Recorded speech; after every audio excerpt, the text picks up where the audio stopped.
যারা কিনা কোরআনের আয়াত শোনার সাথে সাথে তাদের দিন আল্লাহর ভয়ে কেঁপে উঠবে। আল্লাহু আকবার পড়ে।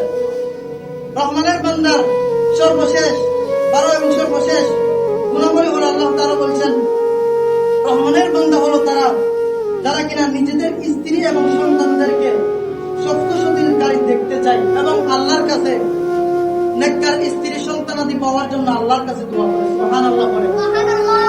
এই দোয়াটি আমরা অনেকেই পারি, আবার অনেকেই করি। যারা পারেন আমার সাথে সওয়াবের নিয়তে পড়েন।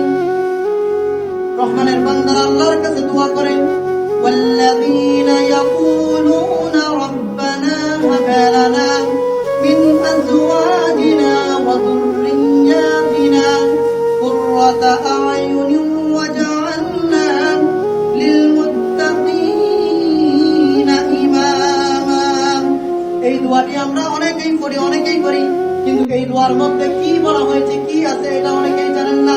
এই দোয়ার মধ্যে কি বলা হয়েছে দেখেন, রব্বানা, হে আমাদের রব, হাবেলানা, আমাদেরকে গিফট করো, আমাদেরকে উপহার দাও, হাদিয়া দাও, মিন আজওয়াজিনা, নেককার স্ত্রী, ওয়া যুররিয়্যাতিনা, নেককার সন্তানাদি, যাদেরকে দেখলে কুররাতা আয়ুন, যাদেরকে দেখলে আমার চক্ষু শীতল হয়ে যায়। সুবহানাল্লাহ বলেন।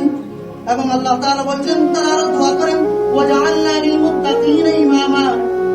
এই বান্দারা, রহমানের বান্দারা আল্লাহর কাছে দোয়া করে যে আমাদের সকলকে তুমি মুত্তাকিদের ইমাম বানিয়ে দাও। করেন আমিন।